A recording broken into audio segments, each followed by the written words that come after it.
No Men Are Foreign by James Kirkup.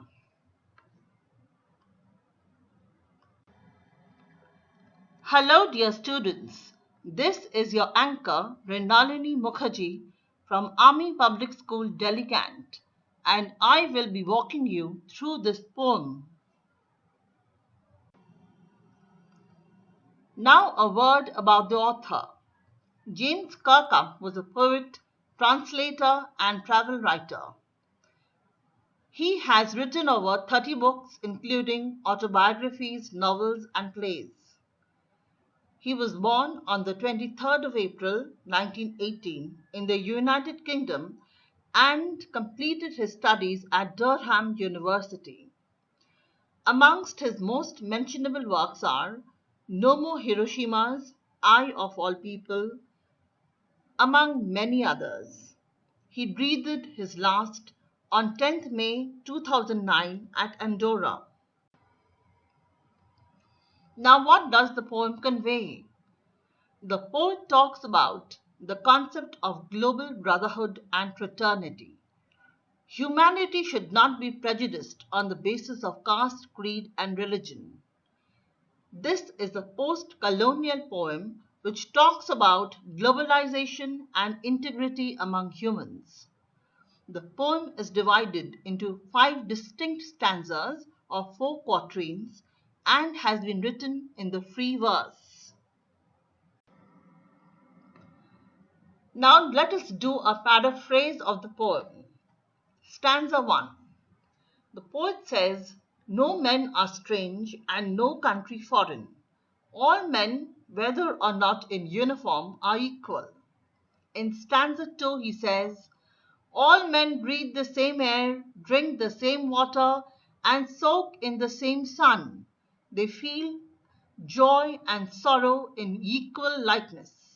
In stanza 3 he says, All humans look the same, and the common thread among all of them is their pulsating life. In stanza 4 of the poem, he says hatred towards our brothers and killing each other is our own folly. We will be condemning ourselves. In stanza 5, the poet further says, Our own deeds defile the earth and oppress the innocent. The earth is our own, that which is borderless and seamless. The famous Greek thinker and philosopher Socrates had said, I am a citizen of Athens. I am a citizen not of Athens or Greece, but of the world. This is what the poet reiterates in his poem.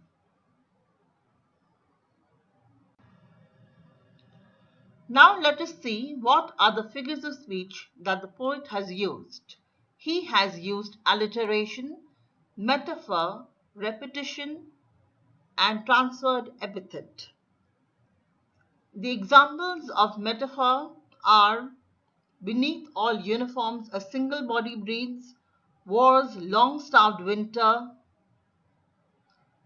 In alliteration, a single body breathes. Look at the 2 letters which are repeated consecutively, or sleep in strength, that can be one.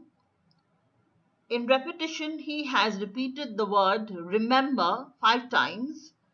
This is to signify the importance that we should remember what this world is actually preaching. The first line and the last line are repeated but in the reverse order.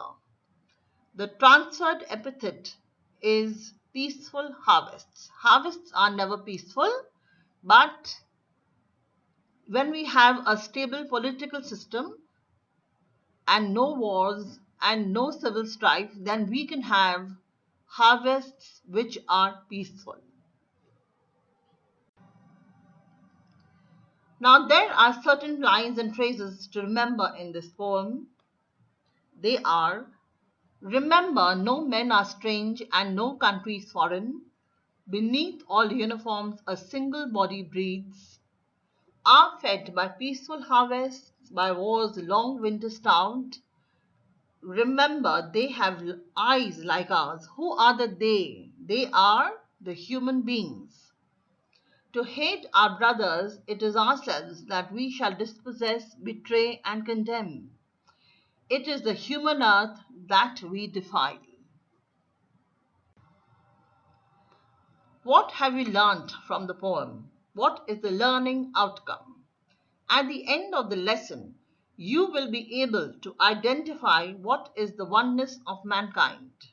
You will be able to analyze the futility of hatred, war, and unkind behavior. You will understand the necessity of protecting our environment from wars as well as unkind behavior. Read and enjoy the poem.